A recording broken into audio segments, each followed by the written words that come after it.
السلام علیکم ورحمۃ اللہ وبرکاتہ۔ بسم اللہ والحمد للہ والصلاة والسلام علی رسول اللہ، اما بعد فاعوذ باللہ من الشیطان الرجیم، بسم اللہ الرحمن الرحیم۔ یا ایہا الذین آمنوا اطیعوا اللہ واطیعوا الرسول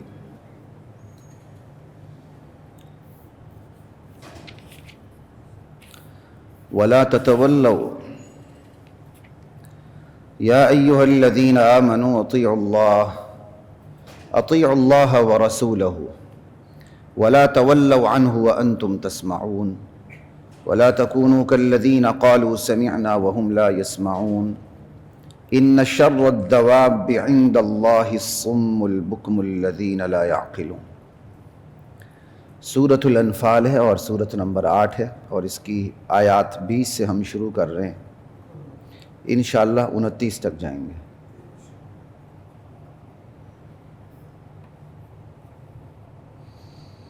خیر، جہاد کے بارے میں آگے آیات ہیں، مضامین ہیں، لیکن یہ درمیان والی آیات بہت عمومی ہیں، جہاد کے علاوہ پوری زندگی کا احاطہ کرتی ہیں، اپنی لپیٹ میں لیتی ہیں، تو اس لیے میں نے ان آیات کا انتخاب کیا ہے۔ کامیابی اور کامرانی کی بنیاد اللہ اور اس کے رسول کی اطاعت ہے، یہ ہمیں پتہ ہے، لیکن غیر شعوری طور پر، خاندانی طور پہ پتہ ہے، معاشرتی طور پہ پتہ ہے، باپ دادے کی میراث کی طرح اسلام ہمیں ترکے میں ملا ہے، اس لیے بس ٹھیک ہے جی، کامیابی کی بنیاد اللہ اور اس کے رسول کی اطاعت، زبانی حد تک پتہ ہے، عملی طور پر عمل نہیں، اور پورا اعتقاد اور شعور نہیں، کیونکہ پورا اعتقاد اور شعور عمل میں آئے بغیر رہتا نہیں ہے۔ صحیح اعتقاد ہو اور پورا شعور ہو، وہ عمل کے بغیر رکتا ہی نہیں ہے، وہ عمل میں چھلکنے لگتا ہے۔ جو عقیدہ عمل میں چھلکے نا، اس عقیدے کو عقیدہ نہ کہے، وہ تو اللہ کی مہربانی، عمل کچھ بھی نہ ہو تو ایک دن اتنا عقیدہ اللہ کو پتہ ہے، وہ پیمانہ اللہ کے پاس ہے، میرے اور آپ کے پاس نہیں ہے، کہ ہاں اتنا عقیدہ ہے کہ جنت میں جا سکے، وہ پیمانہ اللہ کے پاس ہے، ہمارے پاس نہیں ہے۔ بندہ زبان سے کہہ دیتا ہے، اس پر اثر ہی نہیں ہوتا۔ اب اثر نہیں ہوتا، ہم کیسے پہچانے کہ جو زبان سے کہا ہے اس کا دل پر اثر کتنا ہے، عقیدے کے اندر اس کی مضبوطی کتنی ہے؟ یہ تو اللہ جانتا ہے۔ تو یا ایھا الذین آمنوا اطیعوا اللہ، ایمان والو، اطیعوا اللہ، اللہ کی مان کے چلو، ورسولہ، اور اس کے رسول کی مان کے چلو، ولا تولوا عنہ وانتم تسمعون، اور اللہ اور اس کے رسول کے حکم سے تم نے پھرنا نہیں ہے، روگردانی نہیں کرنی، جبکہ تم سن بھی رہے ہو اس حکم کو۔ ایک بندے نے سنا نہیں، کوشش کی، اس تک حکم پہنچا نہیں، ایک الگ بات ہے۔ ایک ہے چلیں غافل رہا، غفلت میں اسے پتہ نہیں چلا، گناہ اس کا بھی ہے، لیکن ایک ہے مجلس میں بیٹھ کے سن رہا ہے اور پھر بھی روگردانی کر رہا ہے، یہ بہت اوپر ہے۔ ہاں، ایک دوسرے پہلو سے دوسرا بندہ اس سے بھی اوپر ہے، وہ تو سنتا بھی نہیں ہے، عمل تو درکنار، وہ سننے کے لیے بھی تیار نہیں، وہ اس سے بھی اوپر ہے۔ تو مختلف پہلوؤں سے اس کی درجہ بندی مختلف ہو جاتی ہے، میں اس تفصیل میں زیادہ نہیں جاؤں گا، لیکن ایک وہ بندہ ہو سکتا ہے جو پہاڑ کی چوٹی پہ رہتا ہے، لیکن اس سے اللہ کے حکم کا پتہ دور دور تک کوئی عالم نہیں، اور آج یہ فضا قائم ہوتی جا رہی ہے۔ اچھے اچھے گرانوں میں علماء کا فقدان ہو رہا ہے، خود میں اپنے خاندان میں دیکھتا ہوں، میرے خاندان میں بڑے بڑے علماء تھے، اب وہ شفٹ ہو رہے ہیں، سیاست میں دیکھیں یا بیوروکریسی میں دیکھیں یا کسی اور محکمے میں دیکھیں، بڑے بڑے اچھی جگہوں پر ہے۔ میں کسی لولے لنگڑے خاندان سے تعلق نہیں رکھتا، الحمدللہ کوئی خاندان لولا لنگڑا نہیں ہوتا، لیکن یہاں پنجاب کا ایک ماحول ہے، جو ممبر پہ بیٹھے نا، اب تو شہروں میں کافی ماحول تبدیل ہو چکا ہے، تو دیہاتوں میں ابھی بھی ممبر پہ بیٹھے سمجھتے ہیں یہ 5 کلو گندم والا مولوی صاحب بیٹھا ہوا ہے، جسے خود کچھ پتہ نہیں تو دوسروں کو کیا بتائے گا. ذرا جائے ہمارے علاقوں میں پتہ چلے پنچایت کو چیئر عالم دین کر رہا ہوتا ہے، اس لیے وہاں امن بھی ہے، اس لیے وہاں آپ کے سرکاری عدالتوں پہ بوجھ بھی نہیں ہوتا، کیونکہ بہت بڑی تعداد سرکاری عدالتوں میں جاتی ہی نہیں، کیونکہ بہت سے احکامات اسلام کے خلاف ہوتے ہیں، اور اسلام کے خلاف نہ بھی ہوں، تاخیر تو کہیں گیا نہیں نا. تاخیر کا مسئلہ 50 سال تک فیصلے نہیں ہونے، ٹھیک ہے، وہ ان جھنجھٹوں میں پڑتے ہی نہیں، بہت بڑی تعداد نہیں پڑتی ہے. جی عالم کے پاس چلے جاتے ہیں، یہ مسئلہ 2 منٹ میں فیصلہ ہوتا ہے، چلے بات ہی ختم ہو. بڑا شارٹ کٹ، بڑا سیدھا سادہ. یہ پرویز مشرف اللہ تعالیٰ اس کو اس حالت میں مزید زندہ رکھے، اس کو دنیا کے لیے عبرتناک بنا کے رکھے. اس نے آ کے بلوچستان کی ایک ریاست میں، جو ریاست تھی پہلے پتہ نہیں قلات میں، اس نے آ کے جو اصل جوڈیشری سسٹم تھا کا قیام پاکستان سے پہلے اسے ختم کر دیا، کیونکہ قلات کے والی نے پاکستان کے ساتھ الحاق کرتے ہوئے یہ شرط لگائی تھی کہ میری ریاست کے جوڈیشری سسٹم کو چھیڑا نہیں جائے گا. پرویز مشرف کے دور تک اسے چھیڑا نہیں گیا. پرویز مشرف نے آ کے اس جوڈیشری بابرکت جوڈیشری سسٹم کو ختم کیا، اور آپ کا یہ جو جوڈیشری سسٹم ہے، جو آپ جو مرضی اس کو فتوے لگائیں، میں نہیں کہتا، وہ لا کے نافذ کریں. آج کی صورتحال اب کی کیا ہے میں نہیں جانتا. ہمارے ہاں تو ایسے قرآن لے کے، بس حدیث لے کے، فقہ کی کتابیں لے کے، جو جس پہ احکامات ہوتے ہیں سارے کو فیصلے ہو گئے سائڈ پہ. ہاں سرکاری عدالتیں ہیں، وہاں بھی فیصلے ہوتے ہیں، پھر وہاں جو چلا جاتا ہے پھر رگڑے کھاتا ہے، ٹھیک ہے. تو بات یہاں سے چلی گئی کہ اب اچھے خاندانوں میں علماء کا فقدان ہو رہا ہے. جب علماء کا فقدان ہوگا تو دین کی بات سنیں گے کہاں سے، پہلے یہ بتائیں. اور جو ہیں ان میں سے بھی بہت بڑی تعداد فضائل پہ گزارا کر رہی ہے. سنیں آپ، بہت بڑی تعداد، اگر میں اکثریت کہوں تو جھوٹ نہیں ہوگا، علماء کی اکثریت اس وقت فضائل پہ گزارا کر رہی ہے. وہ کہتے ہیں یہ قوم اس کو کیا سمجھانا ہے، آرام سے میٹھے میٹھے بول سناؤ. اور انہوں نے اپنے دل کو تسلی دینے کے لیے فارمولے بنا لیے ہیں، جیسے کیمسٹری کے فزکس کے فارمولے ہوتے ہیں نا، تو مولویوں نے بھی اپنے فارمولے بنا لیے ہیں. وہ فارمولہ کیا ہے؟ دل آزاری نہ ہو، کسی کے دل کو چوٹ نہ پڑے.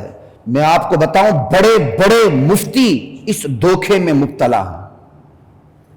دل آزاری نہ ہو، دل کو چوٹ نہ پڑے، کسی کا دل مت دکھاؤ. نتیجہ کیا ہوتا ہے؟ حق کا ایک مسئلہ بیان نہیں ہوتا. کیوں؟ انہوں نے اپنی طرف سے ایک میتھمیٹیکل فارمولہ بنا لیا، دل آزاری نہ ہو. جملہ بڑا اچھا ہے، جملہ بڑا اچھا ہے، پیس، امن، رواداری. کسی کو اختلاف ہو سکتا ہے؟ آپ بولیں تو کہ وہی یہ تو امن کے رواداری کے مخالف، جملہ تو بڑا اچھا ہے. سمجھائی بات کی؟ کون اس کا مخالف ہے؟ دل آزاری نہ ہو، واقعی دل آزاری نہ ہو بھائی، جملہ بڑا اچھا ہے. لیکن ہم آپ کو دین بیان کرتے اس لیے کرتے ہیں کہ منبر پر بیٹھ کر میں آپ کا دل دکھاؤں، خاور اکرام صاحب کا دل دکھاؤں، کھوکر صاحب کا دل دکھاؤں، انعام صاحب کا دل دکھاؤں. اس لیے ہم منبر پر بیٹھتے ہیں، اس لیے بیٹھتے ہیں اللہ کا دین من وعن سچ آپ کے سامنے رکھیں. اس کے بعد کسی کا اگر دل دکھتا ہے تو یہ اس کا اپنا قصور ہے. ہاں اگر میں نے دل دکھایا ہے اور دل دکھانے کی نیت سے دکھایا ہے، یا میں نے غلط مسئلہ بیان کر کے دل دکھایا، تو پھر یہ میری غلطی ہے. کیا قریش مکہ کا دل دکھا نہیں تھا؟ دل دکھا تھا تو مکے سے نکالا تھا بھائی، وطن سے بے وطن کیا تھا، مہاجروں کی جائیداد پہ قبضہ کر لیا تھا. اور آپ کو پتہ ہونا چاہیے قبائل میں جو نفرت ہوتی ہے نا، وہ بھی انتہا پہ ہوتی ہے، اور جو ان کے اندر یونٹی ہوتی ہے وہ بھی اپنے منتہا پہ ہوتی ہے. سمجھیں؟ وہ جان دے دیتے ہیں. اس قبائلی معاشرے کے اندر جان دینے والوں نے اپنے بلڈ ریلیشن کو نکال باہر کیا، تو ان کی دل آزاری نہیں ہوئی تھی. سمجھے؟ لیکن نبی علیہ السلام نے ان کی دل آزاری کی نیت سے دین بیان نہیں کیا تھا، حق بیان کیا تھا. انہوں نے سمجھا نہیں، اپنی دل آزاری سمجھ لی. تو کہنے کی بات یہ ہے علماء کی تعداد کم ہوتی جا رہی، اور یہ قیامت کی نشانیوں میں سے ایک نشانی ہے. اور اس خطرناک وقت میں جو اس طرف آئے گا اس کے لیے پھر اجر بھی بہت زیادہ، بہت زیادہ. مجھے میرے بہت قریبی ساتھیوں نے مجھے کہا، میرے بڑے کہتے ہیں اپنی اولاد کو اس طرف لے جانا، یہ کرنا وہ کرنا. میں کہا یا اللہ مجھ پر وہ دل نہ لانا جب میرے دل میں تیرے دین کی وقت کم ہو جائے اور میں اپنی اولاد کو اس طرف نہ لاؤں. ہاں تمنا ضرور ہوتی ہے، یا اللہ میری اولاد کو فقر و فاقے میں مبتلا نہ کرنا، تیرے دین پہ آتے ہوئے آزمائشوں کا شکار ہو جائے، یا اللہ ایسا نہ کرنا، ہم اس کے قابل نہیں ہیں. اور یہی تبلیغ میرے والد صاحب کو ہوتی تھی. آج اگر میں سوچوں کہ میرے والد صاحب متاثر ہو کے مجھے کسی اور طرف لے جاتے تو میں اگر ہوتا بھی تو کہاں ہوتا، اس سے بہتر نہ ہوتا. اور آج ادھر بیٹھا ہوں تو انشاءاللہ مجھے یقین ہے کہ اس کا ثواب میرے باپ کی قبر کو پہنچ رہا، ان کی قبر ٹھنڈی ہو رہی ہے انشاءاللہ.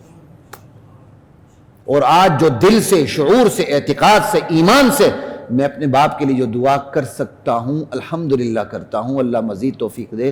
اگر میں کسی اور سیٹ پہ ہوتا تو اس طرح نہ کر سکتا. اگر مجھے کوئی پوچھے آپ عالم دین نہ ہوتے تو کیا ہوتے، تو یقین جانیے میں بلا تعمل کہوں گا میں ایک بڑا گمراہ انسان ہوتا. کیونکہ بولڈنس اللہ نے شروع سے رکھی ہے. تحدیث بن نعمت کے طور پہ کہتا ہوں، کانفیڈنس شروع سے رکھا ہے. میں جلدی کسی سے متاثر نہیں ہوتا. اور مولویوں کا بھی سب سے بڑا ویری ہوتا، مخالف ہوتا. ٹھیک ہے، کیونکہ جو پڑھا جو سنا دیکھ لیا، جو خال اچھے لوگ ہیں ان کے قریب مجھے بیٹھنے کی توفیق ہی نہ ملتی، تو پھر وہ میرا وہی نظریہ ہوتا جو بہت سے لوگوں کا، تو میں تو گمراہ ہو جاتا.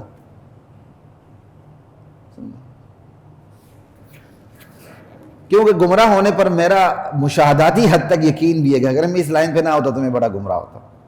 یقین کریں، یہ لوگ بسا اوقات اداکاری کرتے ہیں نا، تو مجھے اتنی سینس ہے کہ مجھے پتہ چلتا ہے کہ اس کی اداکاری میں جان نہیں ہے، وہ مجھے ڈر لگتا کہ خدا نخواستہ میں اس لائن پہ نہ ہوتا تو میں کہاں ہوتا. سمجھائی؟ کیونکہ بڑے راستے ہوتے ہیں. میں اپنے اسکول میں بیٹھا، میں روٹین میں جو پی ٹی کا پیریڈ ہوتا تھا، ڈرل کا پیریڈ، اس میں میں نہیں جایا کرتا تھا. بینچ پہ لیٹ جاتا تھا، آرام کرتا تھا. روٹین میں نہیں جاتا تھا. اسکول میں ہمارے ڈرل کا پیریڈ ہوتا تھا، یہ وہ پریڈ شریڈ سب کچھ. میں خود اللہ کا شکر اچھا کھلاڑی تھا تو میں سر کو کھیلتا تھا. میں ڈرل سے بھاگتا تھا. ڈرل کے پیریڈ میں نہیں جاتا تھا، جبکہ لڑکے ڈرل کے پیریڈ کے انتظار میں ہوتے تھے. تو میں ایک دن ایسے بینچ پہ بیٹھا، کوئی کلاس میں نہیں تھا، تو کچھ شعر میری زبان پہ آیا. وہ مجھے پتہ نہیں تھا کہ وہ اشعار ہے کہ گانے کے بول ہیں. گزرا ہوا زمانہ آتا نہیں دوبارہ، حافظ خدا تمہارا. اور میں نے اس کو ترنم سے پڑھنا شروع کر دیا. شاید یہی مجھے یاد آ رہا. میرے ساتھ ایک اور لڑکا بھی بیٹھا ہوا تھا بینچ پہ لیٹا ہوا، مجھے پتہ ہی نہیں. اس دن بزم ادب کا پیریڈ تھا. سر نے جب بزم ادب کا پیریڈ کرا مجھے کہا حافظ بیٹے تلاوت کرو. الحمدللہ میں جب تک لاہور بورڈ میں رہا ہوں، بعد 5 سال لاہور بورڈ میں ٹاپر میں ہی رہا ہوں حسن قرأت میں الحمدللہ. 4-5 سال غالباً 5 سال میں 4 دفعہ مقابلہ ہوا، چاروں میں ٹاپر میں تھا لاہور بورڈ میں قرأت کے مقابلے میں. اللہ کا احسان، اللہ بڑائی سے بچا. مجھے آج تک اس لڑکے کا نام یاد ہے، چنگیز اس لڑکے کا نام تھا. جب میری تلاوت ہونے لگی تو وہ کھڑا ہو گیا.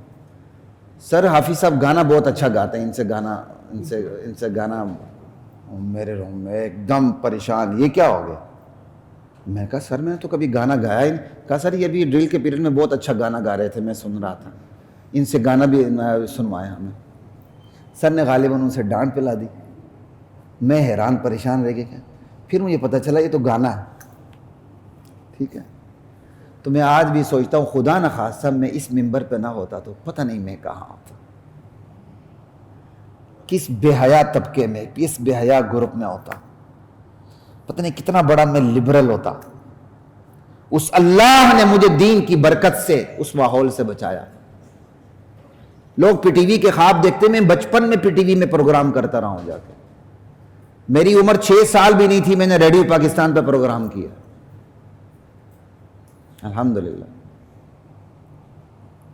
تو یہ نشریات میں بڑے بچپن سے اسٹیج پہ آتا رہا ہوں. بتانا اپنی تعریف نہیں ہے، واللہ میرا دل جانتا ہے، اس سے بڑھ کر میرا اللہ جانتا ہے. آپ کے سامنے بات کرنے کا مطلب کوئی اپنی تعریف کرنا نہیں ہے، صرف یہ بتانا ہے کہ اس اللہ کا کرم ہے جس نے بغیر کسی استحقاق کے مجھے گمراہی کے راستوں سے، بلکہ یہ بیٹھے ہوئے ہیں سامنے، ان کے بڑے بھائی مجھے ریڈیو پاکستان میں لے گئے تھے. یہ مسکرایا تو مجھے یاد آ گیا. عرفان بھائی ہے نا ان کا نام، ہمارے محلہ دار تھے، آج کل محلہ دار نہیں ہیں. ان کے بھائی عرفان میری انگلی پکڑ کے مجھے لے گئے تھے ریڈیو پاکستان میں. غالباً میری 6 سال بھی عمر نہیں تھی اس وقت، میرے وہاں پروگرام ہوا تھا. تو مواقع اللہ نے دیے، بلکہ میں ایک ایسے اداکار کو بھی جانتا ہوں جس کا نمبر آج بھی میرے پاس ہے، میں خیال وہی اس کے پاس ہے. وہ اس وقت پی ٹی وی میں چھوٹے چھوٹے پروگراموں کے لیے کسی نہ کسی طرح آیا کرتا تھا. اس نے مجھ سے مسئلہ پوچھا اہل بیت کون ہوتے ہیں، کیونکہ اس کے ماں میں سے باپ میں سے ایک اہل سنت ایک اہل تشیع، تو اہل بیت کون ہوتے ہیں. پھر میں پی ٹی وی اسٹیشن کی مسجد میں نماز پڑھ کے نکلا تھا تو وہ آ رہا تھا ملاقات میں، واپس اسے اندر لے گیا، قرآن کھولا، میں نے اسے اہل بیت کا مفہوم بتایا کہ اہل بیت میں سب سے پہلے نبی علیہ السلام کی ازواج مطہرات داخل ہے، بعد میں کوئی داخل ہے تو بعد میں ہے. قرآن کے اہل بیت سب سے پہلے نبی کی بیویاں ہیں. وہ بعد میں اب خیر اینکر شنکری بھی کرتا ہے اور اداکاریاں بھی کرتا ہے سب کچھ. میں اس اللہ کا شکر ادا کرتا ہوں، اللہ نے اس قرآن کی بدولت، حدیث کی بدولت، دین کی تعلیمات کی بدولت مجھے اس سے بچائے رکھا. اور یہ اللہ نے ذریعہ علم دین کو بنایا، علم دین کے ذریعے اللہ نے میرے والد محترم کو بنایا. اس ساری تفصیل بیان کرنے کا مطلب یہ ہے جس کو یہ ذریعہ نہ ملے، اگر اس کی فطرت اندر سے ابھی نیک ہے تو کہیں نہ کہیں مل جائے گی اس کو. کیوں؟ اللہ ظلم نہیں کرتا. وما انا بظلام للعبید، اللہ کہتا ہے میں اپنے بندوں پہ ظلم توڑتا نہیں ہوں. بندہ اس کی فطرت صحیح ہو، اس نے گناہوں سے اپنی فطرت کو مسخ نہ کیا ہو، گندا نہ کیا ہو، اور وہ سچ کی تلاش اپنے اندر رکھتا ہو، حق کی طلب رکھتا ہو اور اس کے لیے ہر قربانی دینے کے لیے تیار ہو، تو ایسا ہو نہیں سکتا کہ میں ہدایت کے راستے اس پر کھولوں نہ، ایسا ہو نہیں سکتا کہ میں ہدایت کے دروازے تک اسے پہنچاؤں نہ. اللہ کہتا ہے میں نے تو مثالیں قائم کر دی. گھر بیٹھے ابو لہب کو ایمان نہیں ملا، ابو جہل کو ایمان نہیں ملا، ابو طالب کو ایمان نہیں ملا، سلمان فارسی کو مل گیا، بلال حبشی کو مل گیا. یہ کیا تھا؟ یہ صرف طلب کا فرق تھا، تڑپ کا فرق تھا، تلاش حق کے جذبے کا فرق تھا، بس، اور کوئی فرق نہیں تھا. سمجھائی بات؟ یا ایھا الذین آمنوا اطیعوا اللہ واطیعوا الرسول ولا تولوا عنہ وانتم تسمعون. اے اللہ پہ ایمان لانے والو، دین پہ ایمان لانے والو، اللہ کی مان کے چلو، اللہ کے رسول کی مان کے چلو. اس حکم سے تم نے پھرنا نہیں ہے جبکہ تم سن رہے ہو. یہ سننا بھی اللہ کی بہت بڑی، دین کا آپ کو ملنا یہ اللہ کی بہت بڑی نعمت ہے. یہ نہ ملے اچھے خاصے لوگ ڈی ٹریک ہو جاتے ہیں، اچھے خاصے لوگ، اور بیچارے اتنے جاہل ہوتے ہیں جب ان سے کہا جائے اللہ نے تمہیں اتنی دین کی، دنیا کی، بدن کی، عقل کی صلاحیتیں دے رکھی ہیں اور ان صلاحیتوں سے کام لیتے ہوئے تم آج کس مقام پر ہو، اللہ کا شکر ادا کرو. کہتا شکر ادا تو کرتے ہیں نا، میں کب کہتا ہوں یہ میری دولت ہے؟ اللہ نے دی ہے. میں کب کہتا ہوں کہ میں نے خود کمایا؟ اللہ نے دیا. شکر نہیں تو کیا؟ یہ بڑی غلط فہمی ہے. یہ شکر صرف زبانی عملی نہیں ہے، انشاءاللہ بات آگے آئے گی. ہم نے صرف اعتراف کرنے کو شکر سمجھ لیا ہے. رب کا اعتراف کرے، ہاں یا اللہ تیرا دیا ہوا ہے، کرنا شیطان کا کام ہے. منہ سے بولنا یا اللہ تیرا دیا ہوا ہے، اور اس شکر کو ہم کافی سمجھ لیں. نہیں ہے کافی. کس نے کہا؟ ورنہ صحابہ قربانیاں دیتے. یہ دین یہاں تک کیسے پہنچا ہے؟ صحابہ وہ شکر کا وہی مفہوم لیتے جو میں اور آپ لیتے ہیں تو یہ دین مکے سے باہر نہ نکل سکتا، بلکہ یہ ٹمٹماتا چراغ ہوتا اور نبی علیہ السلام کے بعد بجھ جاتا. یہ بجھا نہیں اور قیامت تک اس نے بجھنا بھی نہیں، کیونکہ یہ اللہ کا حکم ہے، اللہ کا وعدہ ہے. ہاں ایک دن ضرور آئے گا کہ جب ایک بھی کلمہ پڑھنے والا نہیں رہے گا، دنیا کی اینٹ سے اینٹ بجا دی جائے گی. وہ کب آئے گا؟ اللہ تعالیٰ اہل علم کو اٹھا لیں گے. ان اللہ یقبض العلم بقبض العلماء، اللہ علم کو اٹھا لیں گے. یہ قیامت کی نشانیوں میں سے ہے. علم کو اٹھانے کی صورت نہیں ہوگی کہ پریس بند ہو جائیں گے، ترقی ختم ہو جائے گی، فارمولے مٹ جائیں گے، دنیا دوبارہ کھوتوں کے دور میں، کھوتی ریڈی کے دور میں چلی جائے گی. ایسا نہیں ہوگا، بلکہ ایسا نہیں ہوگا کہ اوراق سے اب کیا کہتے ہیں حروف کھرچ جائیں اور سب کچھ آپ دریا میں ڈال کے چنگیز خان کی یاد تازہ کر دیں. ایسا نہیں ہوگا، بلکہ ہوگا بقبض العلماء، اللہ علماء کو اٹھا لیں گے. علماء کی جگہوں پر جاہل بیٹھیں گے جو فتوے دیں گے، خود بھی گمراہ ہوں گے، دوسروں کو بھی گمراہ کریں گے. یہ دور آج سوشل میڈیا پہ آ چکا ہے، اور اس دور کو لانے میں میرے اور آپ کا بہت بڑا کردار ہے. کبھی آپ نے کسی سوشل میڈیا کے اوپر کسی ایسے بندے پر اعتبار کیا ہے جو ڈاکٹر نہ ہو لیکن اپنے آپ کو ڈاکٹر کہے اور آپ کو نسخے دیتا پھرے؟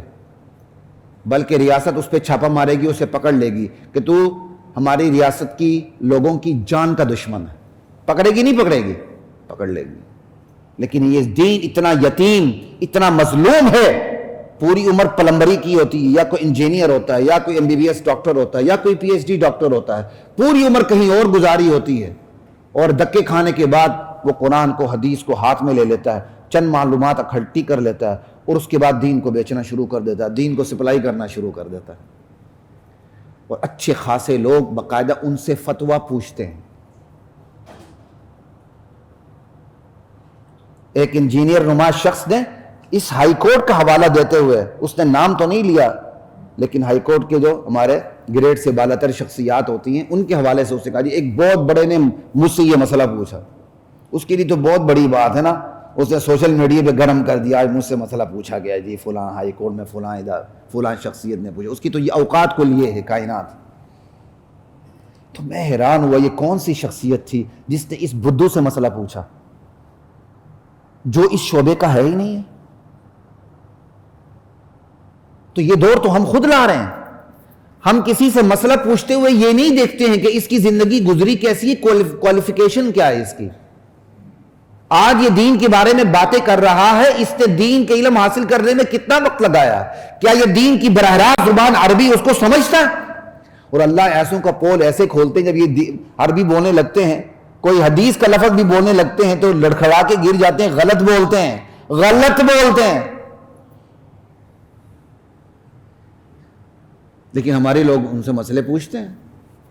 تو یہی ہے، اللہ اور اس کے رسول کی اطاعت کرنی ہے، حکم سے پھرنا نہیں، روگردانی نہیں کرنی جب کہ تم اس حکم کو سن رہے ہو. یہ سننا بھی اللہ کی بہت بڑی نعمت ہے. یہ سننا اس وقت ہوگا جب سنانے والے ہوں گے. تو میں وہی بات کر رہا تھا، آج میں اپنے خاندان میں دیکھتا ہوں کہ جہاں علماء کی ایک بہت بڑی تعداد تھی اب نہ ہونے کے برابر رہ گئی. کیوں؟ اس لائن پہ قربانیاں دینی پڑتی ہیں. اس لائن میں ڈگری ہاتھ بھی آ جائے تو اگر آپ کے اندر کچھ نہیں ہے تو یہ ڈگری خالی کاغذ ہے، خالی کاغذ ہے. دیکھیں نا، ہر ایک کا اپنا مقام ہے. مؤذن ہے، خادم ہے، امام ہے، خطیب ہے، مدرس ہے، مفتی ہے، مفسر ہے، محدث ہے، متکلم ہے، فقیہ ہے. ہر ایک کا اپنا ایک لیول ہے. اب تو یہ تو نہیں ہوتا کہ ایک ڈنڈے سے سب کو ہانکے سب کو برابر کر دیں. اگر کسی کے پاس خالی سند ہے تو ہمارے ایک عالم نے بڑا اچھا اس پر لطیفہ گڑا تھا اور بڑا فٹ آتا ہے، کہتے یار اپنی سند تو پڑھ کے دکھاؤ، کیونکہ ہماری سندیں عربی میں ہوتی ہیں اور عربی زیر زبر پیش میں غلطی وہی نہیں کر سکتا جس کو عربیت کا پتہ ہو. انگلش میں تو واولز ہوتے ہیں نا، واولز کی وجہ سے آپ لفظ پڑھ لیتے ہیں. اور انگلش کی ایک بہت بڑی کمزوری یہ ہے کہ آپ ایک لفظ اس طرح پڑھنا چاہیں گے، وہ اس کو انگریز الٹا پڑھیں گے تو آپ کو الٹا ہی پڑھنا پڑے گا. کیوں؟ انگریز نے ایسے پڑھا. کوئی لاجیکل فارمولہ نہیں ہے کہ ایسے اسپیلنگ ہے تو لفظ کو ایسا پڑھا جائے گا. یہ تو عربی ہے، بڑا لاجیکل فارمولہ ہے کہ لفظ ایسا ہو تو ایسا ہی پڑھا جائے گا تھرو آؤٹ. لیکن واولز بھی مختلف لفظوں میں مختلف آوازیں دیتے ہیں. آپ کو پتہ ہے، مجھ سے زیادہ انگلش کا پتہ ہے آپ کو. لیکن پھر بھی واولز ہی زیر زبر پیش کا فیصلہ کرتے ہیں انگلش میں. عربی میں ایسا نہیں ہے. عربی میں تو صرف نو فیصلہ کرتا ہے کہ یہاں آپ نے کیا پڑھنا ہے، وہ وہیں پکڑا جاتا ہے. تو ایک عالم دین نے کہا اس سند میں کیا لکھا ہوا ہے کہ قابل للاذان والاقامت ولخدمت المسجد والامامت. کہ یہ امامت کر سکتا ہے، اذان دے سکتا ہے، مسجد کی صفائی کر سکتا ہے؟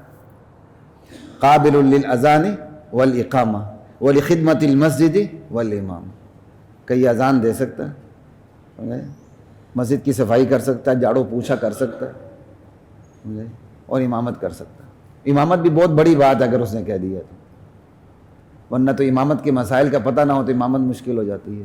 خود میں نے ایک ایسے قاری صاحب کے پیچھے نماز پڑھی جس نے 3 رکعتوں کے بعد سجدہ سہو کر کے نماز سلام پھیر دی۔ ساتھیوں نے کہا 3 پڑھائی ہے، تو اس نے کہا میں نے سجدہ سہو کیا ہے، اور میں نے کہا وہی ظالم دوبارہ پڑھاؤ، میں نے ایسے میں کہا ظالم دوبارہ پڑھاؤ، میں کہا زیادہ بات نہ کرو یہ تو پول کھل جائے گا۔ 3 رکعتیں بڑھانے کے بعد قاری صاحب کو جب کہا گیا کہ آپ نے 3 پڑھی تو اس نے کہا میں نے سجدہ سہو کر لیا۔ یہ سننا اللہ کی بہت بڑی نعمت ہے، اور آپ نے ہیرے کنکر کو کھوتے گھوڑے کو ایک قسم میں کھڑا کر دیا ہے۔ گوالا بھی داڑھی رکھ لے تو مولوی صاحب، آپ کا نائب قاصد بھی داڑھی رکھ لے تو مولوی صاحب،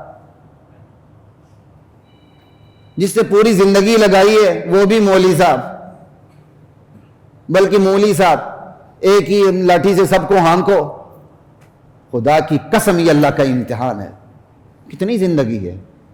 آپ دنیا کمانا چاہتے ہیں، پیک لیول پہ دنیا کتنی کما لیں گے، بڑے سے بڑے منصب پر بھی چلے جائیں، 5-10 سال سے زیادہ نہیں ہوتی، یعنی 70 80 90 سال 100 سال عمر بھی ہو جائے، کوئی بڑے سے بڑے عہدے پر بھی چلے جائے تو کتنا ہے؟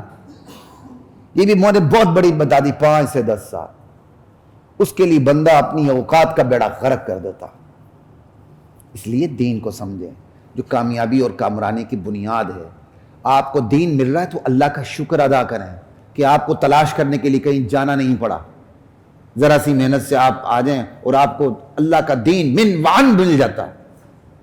کس سے کہانیاں نہیں ملتی، ابا جی کی کرامات نہیں ملتی، خواب نہیں ملتے، شارٹ کٹ نہیں ملتا کہ سب کچھ چھوڑو بھائی یہ کرو جنت کی ضمانت۔ خود حضرت جا نہیں سکتے جنت میں اور دوسروں کو جنت کی ضمانت دیتے پھرتے ہیں۔ یا ایھا الذین آمنوا اطیعوا اللہ واطیعوا الرسول ولا تولوا عنہ وانتم تسمعون ولا تکونوا کالذین قالوا سمعنا۔ ایک اس پہ بات کر کے پھر مزید آگے چلتا ہوں۔ کہا سن بھی رہے ہو تو پھر تم نے حکم سے پھرنا نہیں، کیا مطلب؟ جس توجہ سے، جس اعتقاد اور ایمان سے تم دین کی بات سن رہے ہو نا، کیونکہ خطاب یا ایھا الذین آمنوا کو ہو رہا ہے، تو اللہ تعالیٰ بھی اچھے ہی گمان رکھتے ہیں نا۔ اللہ کو گمان کہ اللہ کو تو یقین ہوتا ہے، لیکن جو محاوراتی گفتگو ہے کہ اللہ تعالیٰ ایمان والوں کو کہتے ہیں جس اعتقاد اور یقین کے ساتھ تم سن رہے ہو نا، عمل بھی اسی طرح ہی کرو۔ تمہارا عمل بھی، آج ہم دین کی بات کو اگر ہم ایک تو سنتا ہی نہیں ہے، دوسرا آتا ہے تو کہتے ہیں کم مولوی صاحب بس کرے گا تو نماز کھڑی ہو جائے گی۔ ایک بڑے شوق سے سنتا ہے، لیکن شوق سے سننے کے بعد شوق سے عمل، تو یہاں کہا گیا جس شوق سے سن رہے ہو نا اسی شوق سے عمل بھی کرنا ہے، پیچھے نہیں ہے۔ وَلَا تَوَلَّوْا عَنْهُ وَأَنْتُمْ تَسْمَعُونَ وَلَا تَكُونُوا كَالَّذِينَ قَالُوا سَمِعْنَا۔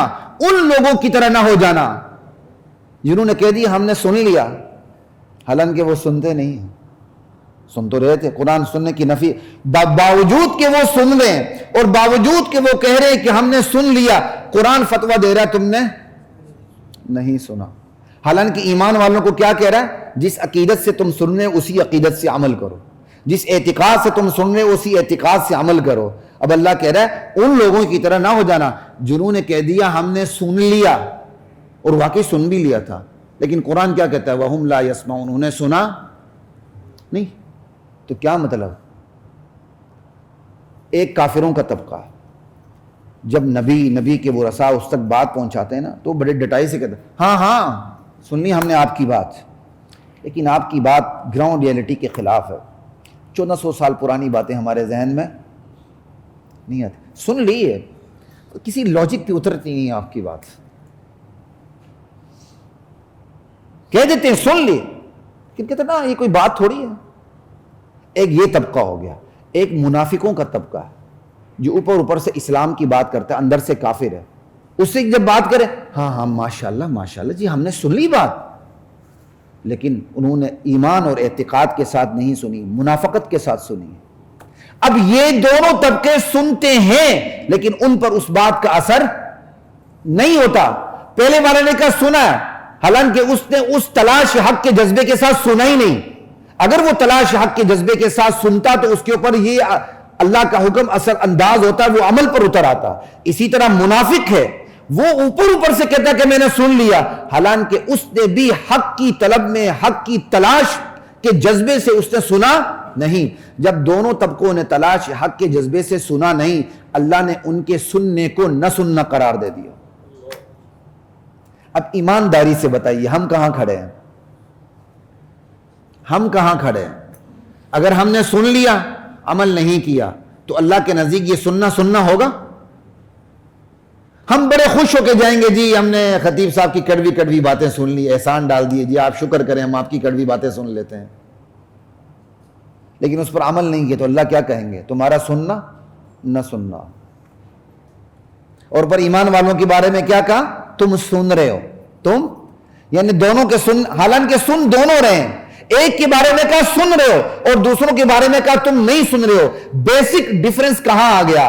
ایمان والے تلاش حق کے جذبے کے ساتھ، عقیدے کے ساتھ سنتے ہیں، اور جو کافر ہیں، منافق ہیں، وہ تلاش حق کے جذبے کے ساتھ نہیں سنتے ہیں. بس ہم نے فیصلہ کرنا ہے ہم کس کیٹیگری میں آتے ہیں.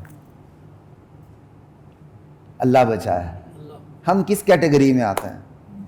سننے کے بعد اگر ہم حق کی نیت سے سن رہے ہیں تو انشاءاللہ سننے والوں کی فہرست میں ہیں.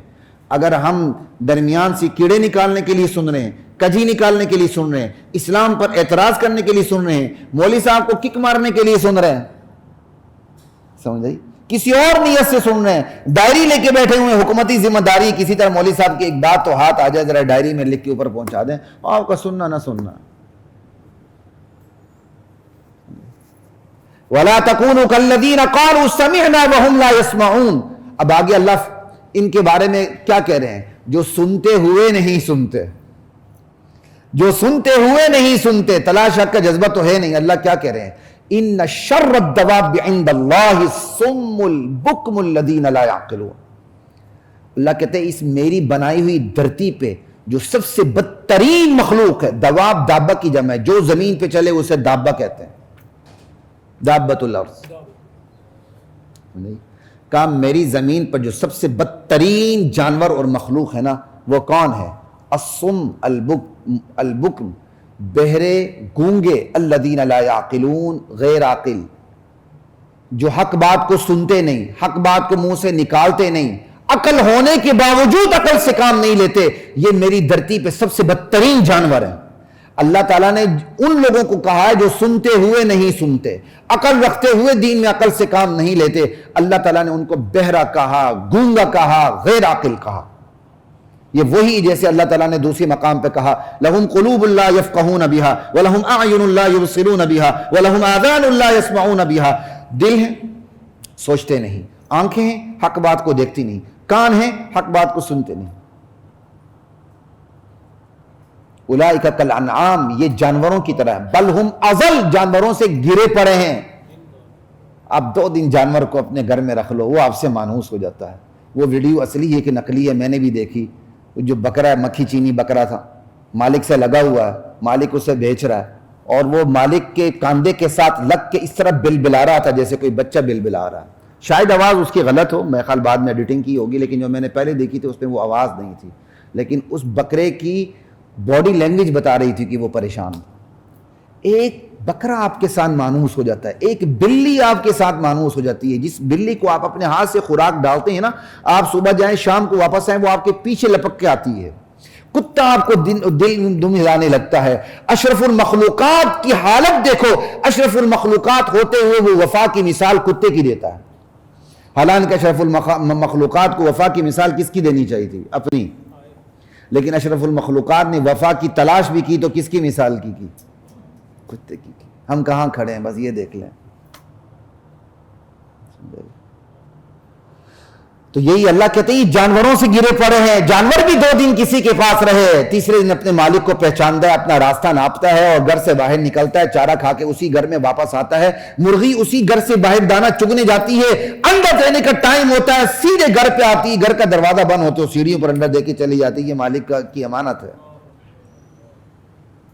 لیکن بندہ اس سے بھی گرا پڑا ہے، بل ہم غافلون بل ہم اضل، اس سے بھی گرا پڑا ہے بندہ، یہ وہی ہے۔ وَلَوْ عَلِمَ اللَّهُ فِيهِمْ خَيْرًا لَأَسْمَعَهُمْ، یہ ان لوگوں کے بارے میں جو سنتے ہوئے نہیں سنتے۔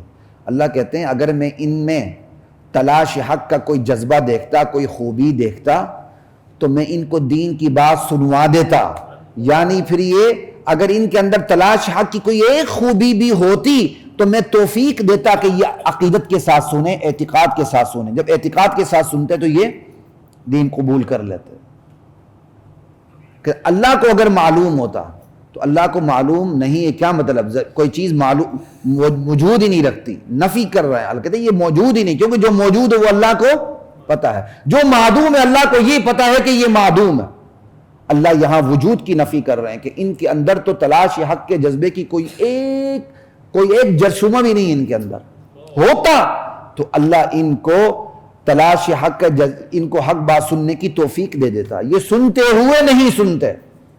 وَلَوْ أَسْمَعَهُمْ لَتَوَلَّوْا وَهُمْ مُعْرِضُونَ، اللہ کہتے ہیں میں پھر بھی اگر ان کو سننے کی توفیق دے دوں، یہ ان لوگوں کے بارے میں جن پر اللہ تعالیٰ نے مہر لگا دی جباریت، جب مہر لگا دی جاتی ہے نا تو پھر بندہ ایمان نہیں لیتا۔ اللہ یہاں کہتے ہیں وَلَوْ أَسْمَعَهُمْ لَتَوَلَّوْا وَهُمْ مُعْرِضُونَ، اگر میں مہر جباریت ہٹا دوں، پھر سے خالی سلیٹ کر دوں اور ان کو پھر میں سننے کی توفیق دے دوں، اچھا سن لو اب تمہیں اختیار ہے، تم مانو نہ مانو، یہ پھر بھی سن کے دین سے اعراض کرتے ہیں۔ ذَلِكُمَا مِمَّا عَلَّمَنِي رَبِّي، اس آیت کے تحت بتا رہا ہوں۔ یا ایھا الذین آمنوا استجیبوا للہ وللرسول اذا دعاکم لما یحییکم، اے ایمان والو اللہ اور اس کے رسول کی پکار پر لبیک کہا کرو۔ جب اللہ کا رسول تمہیں پکارے، اپنی طرف نہیں کہ اس کا کوئی فائدہ ہو، بلائے گا اپنی طرف بلائے گا تو اپنی طرف بلانے سے مقصد اللہ کی طرف بلانا، لیکن بلا کس کی طرف رہا؟ اس چیز کی طرف جو تمہیں زندگی بخشے، یہاں بھی وہاں بھی۔ اگر اللہ کا رسول تمہیں زندگی بخش چیز کی طرف بلائے، یہ دین زندگی دیتی ہے، یہاں بھی دیتی ہے وہاں بھی دیتی ہے۔ جس کے پاس دین نہیں ہوتا وہ خالی خولی زندگی گزارتا ہے، اندر ٹٹولو، اس سے بڑا پریشان، مضطرب، بے چین، بے سکون کوئی نہیں ہوتا، بھلے وہ 10 کنال کی کوٹھی میں رہتا ہو۔ کیوں؟ اللہ نے فیصلہ کر دیا ہے کہ سکون میں نے اپنے دین میں رکھا، اپنی یاد میں۔ الا بذکر اللہ تطمئن القلوب، وہی کہتے ہیں جب تمہیں اللہ کا رسول زندگی دینے والی چیز کی طرف تمہیں بلائے تو پھر اس کے بلانے پر، اس کی پکار پر لبیک کہا کرو۔ وَاعْلَمُوا، اور یاد رکھو، ان اللہ یحول بین المرء وقلبہ، اللہ بندے اور اس کے دل کے درمیان آڑ بن جاتا، حائل آ جاتا۔ کیا مطلب؟ 2-3 اس کے مفہوم ہیں، بڑے کمال کے مفہوم ہیں، ایک آدھ مفہوم بتاتا ہوں، وقت ختم ہو رہا ہے۔ یاد رکھو میرے بندو، اللہ بندے اور اس کے دل کے درمیان آ جاتا ہے۔ کیا مطلب؟ بندے کو خود اپنا اتنا پتہ نہیں ہوتا جتنا اللہ کو پتہ ہوتا ہے، ایک۔ دوسرا یہ ہے بندہ اللہ اور اس کے دل کے درمیان آ جاتا ہے۔ کیا مطلب؟ کہ بندہ جو بھی فیصلہ کرتا ہے دراصل خود نہیں کرتا، درمیان میں اللہ اپنے اختیار کو استعمال کرتا ہے۔ اس لیے اگر تم بندے بنو گے تو پھر دل اللہ کے قابو میں ہے۔ جب بندے بنو گے، تمہارے سامنے لاکھوں کا لشکر ہوگا اور تم 313 ہوگے، ہزاروں کا، سینکڑوں کا لشکر ہوگا، تم 2-3 ہوگے، 313 ہوگے، تو دل تو اللہ کے قابو میں ہے، اللہ تمہارے دل کو گرنے نہیں دے گا۔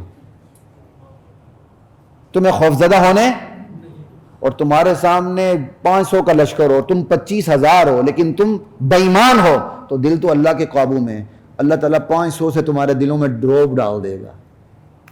یہ مطلب ہے کہ اختیار اللہ کے پاس ہے۔ اگر تم بندے بنو گے کفر آنے نہیں دے گا، ایمان ہی رہے گا۔ اگر تم اس کے دین سے بھاگو گے تو پھر تمہارے اندر ایمان نہیں آنے دے گا، کیونکہ دل اللہ کے اختیار میں ہے۔ دل اللہ کے، یہ بندے کا دل اللہ کی 2 انگلیوں کے درمیان ہے۔ اسی دعا بھی ہے نا، اللہم مصرف القلوب صرف قلوبنا علی دینک علی طاعتک، او کما قال علیہ الصلاۃ والسلام، اے دلوں کو پھیرنے والے ہمارے دل کو دین پر رکھ۔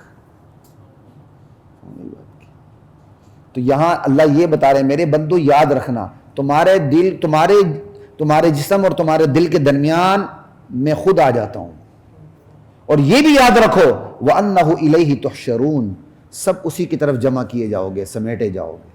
یہ 2 زندگی کے وہ رویے اور وہ عقیدے ہیں کہ بندہ ان عقیدوں کو سنبھال کے رکھے تو دوغلا پن منافقت اس کی زندگی میں نہیں آ سکتی. ایک یہ کہ جو کچھ کر رہا ہوں اللہ جان رہا ہے. دوسرا ایک دن میں نے جو کچھ کرنا ہے اس کا حساب دینا ہے. یہ زندگی, بندے کی زندگی میں یہ دو عقیدے آ جائیں, بندہ منافق نہیں ہو سکتا. سمجھیں, دوغلا پن اس کے اندر نہیں آ سکتا, یہ بات یاد رکھیں. اور اس سے ہٹ کر اگر ایک اور نظریہ دیکھیں جو میں نے آپ کو اس کی دوسری تفسیر بتائی جو زیادہ بہتر ہے کہ تفسیر کیا کہتے ہیں, یہ دل اللہ کے قبضے میں ہے. بندے کو پتہ چل جائے کہ بھائی خوف زدہ کرنا بھی اللہ کا کام, بے خوف کرنا بھی اللہ کا کام, دل کی کیفیتیں اللہ کے ہاتھ میں ہیں. یہ عقیدہ بن جائے, وہ اللہ سے منہ موڑے گا؟ کبھی بھی نہیں موڑے گا. یہی آپ دیکھتے ہیں اللہ کے دین کے لیے جو دیوانے ہوتے ہیں, وہ ہزار ہا لشکر ہوتا ہے, وہ گھبراتے. کافروں اور مسلمانوں کی افواج میں بنیادی فرق کیا ہے؟ یہی تو ہے.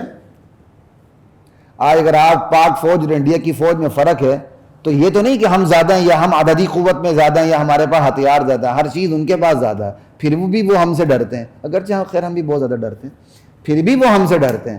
سمجھ آئی بات کی؟ تو اس کی وجہ کیا ہے؟ ایمان ہے. بیسک ڈیفرنس کیا ہے؟ ایمان ہے, بس. اگلی بات, وقت ختم ہو رہا ہے, 3-4 منٹ میرے پاس ہیں. بڑی اہم ترین زندگی کی بات ہے کہ وَاتَّقُوا فِتْنَةً لَا تُصِيبَنَّ الَّذِينَ ظَلَمُوا مِنْكُمْ خَاصَّةً. میرے بندو اس وقت سے بچو جب بلا آئے گی تو اکیلے بلا صرف ان پہ نہیں آئے گی جو ظالم اور گناہگار ہوں گے, بلکہ وہ بلا سب کو لپیٹ لے گی.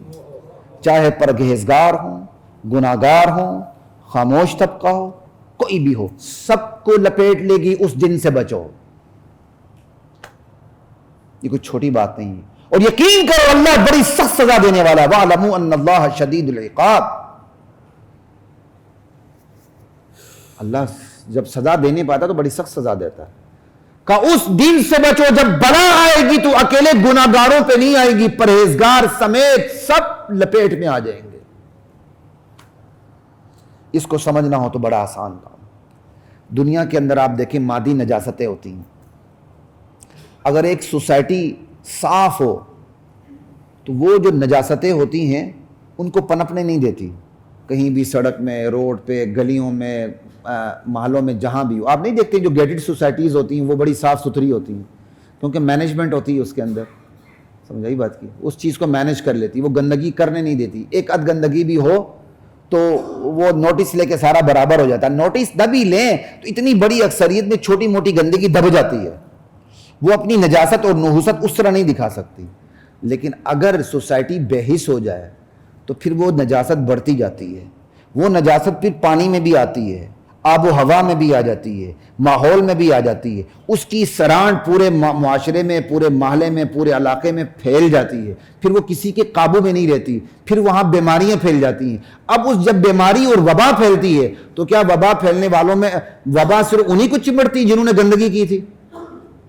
وبا ان کو بھی چمٹتی جنہوں نے گندگی کی, بلکہ انہیں بھی چمٹ جاتی ہے جو گندگی پھیلانے والوں کے سامنے خاموش رہے, بولے نہیں. بڑا پیسیو ایٹیچیوڈ, کیا میٹھا لفظ ہے پیسیو ایٹیچیوڈ. یہ سب سے پیسیو ایٹیچیوڈ رکھنے والا بڑا ظالم طبقہ ہے اس معاشرے کا, جس کی وجہ سے اس معاشرے میں برائیاں پھیلتی ہیں. یہ جو خاموش طبقہ ہے نا, جس کی اکثریت ہے, اس نے بڑا غرق کر کے رکھ دیا ہمارا. یہ بڑا نیوٹرل بنتا ہے. یہ کہتا ہے کھاؤ, کماؤ, عیش کرو, خوب اچھی طرح فوڈ اسٹریٹ بناؤ اپنے گھر کو, اس کے بعد ٹوائلٹ میں جا کے فارغ ہو کے صبح دوبارہ شروع کر دو. یہ کسی اور چیز بھی کہتے بڑا پیسیو ایٹیچیوڈ. یہی ظالم طبقہ ہے. اس کو بھی وبا چمٹ جاتی ہے, ان کو بھی وبا چمٹ جاتی ہے جو اس گندگی کے خلاف تھے. وہ کہتے تھے کہ یار یہاں سران نہیں ہونی چاہیے, یہاں انتڑیاں نہیں ہونی چاہیے, یہاں گوبر نہیں ہونا چاہیے, گٹر ابلنا نہیں چاہیے. بیماری چمٹتی پھر تینوں کو چمٹتی ہیں. ایسا ہی ہے. تو بس روحانی نجاستیں بھی ایسی ہوتی ہیں. جب سوسائٹی میں روحانی نجاست پھیلتی ہے, اگر اس کو دبانے والا طبقہ موجود ہے پھر وہ نجاست دبی رہتی ہے, اس کے اثرات آگے نہیں بڑھتے. اور اگر سوسائٹی میں جب روحانی نجاست پھیل رہی ہو, میرا جسم میرے مرضی کے جھنڈے بلند ہو رہے ہوں, ملک کا با اختیار طبقہ گونگا, بہرا, اندھا بن جائے, ان کے دماغ بھی شل ہو جائیں, ان کے ہاتھ بھی شل ہو جائیں, اور وہ ان کو بلکہ سپورٹ کرنے لگے, وہ پھر ایڈز کی شکل میں, طاعون کی شکل میں,